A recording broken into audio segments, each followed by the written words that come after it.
کی ترازوتره؟ باریکلا خیلی اسم خیلی عالی بود. ببین یه فکری کردم محمد، سیبو میخوای چشم بسته برات ببرن؟ آبان سیبت داده باشم. خداییش خوب انجام میدی این. آقا من میخوام اینو بکنم، این حسابه. برو این. وای میخوام اینو اینجوری، نه همینجوری میبرم. اینو مطمئنم این سیبو من میتونم بهتر از تو ببرم. مراقب دستت باش. ای وای. مراقب دستت باش.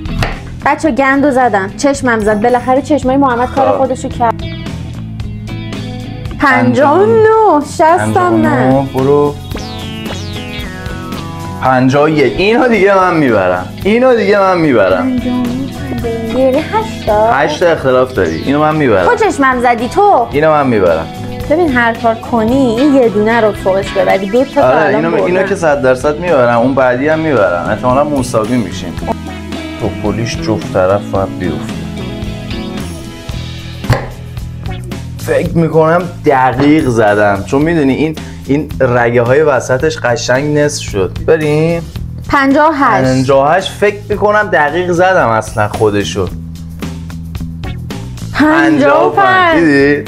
من بعدین هم بردم. این یه دونه هم که برده باشی تو این امکان نداره که رو دست من بلند شه. شاید براتون سوال باشه که این چه شبیه نه بچه اینو هر کی میدونه چیه تو کامنت ها بگه. آره ولی خیلی خوشمزه. خیلی خوشمزه. اصلا اینطوری داشت پایین چاقو سیبیه. محکم ببر. آفرین. این نخش رفت این 1 گرم حساب نه اصلا نخ گرمی نداره. آماده ای؟ زنگ نکن بذار اونجا. 22. برو بعدی.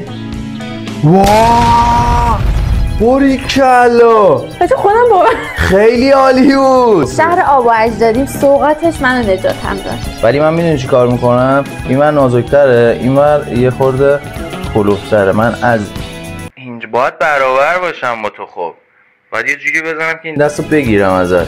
اگه بگیری مساوی میشیم. یه دونه دیگه بزنم. ممکن نیست. خیلی بد.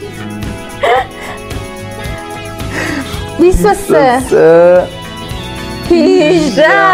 خیلی چشمی هم حتی باید یه دونه گاز بزنم. یه گاز بزنم. خیلی خوب باشه.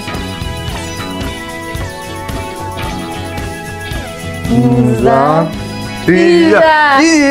تازه اونم نخ بود. الان مساوی شدیم با هم. آره. ولی من بردم، بچه‌ها میدونن که من بردم. خیلی خوشمزه. حالا به نظر بچه‌ها باید چیکار کنن؟ لایک سابسکرایب. از این شیرینی‌های محلی اگه میخواید براتون بفرستم حتما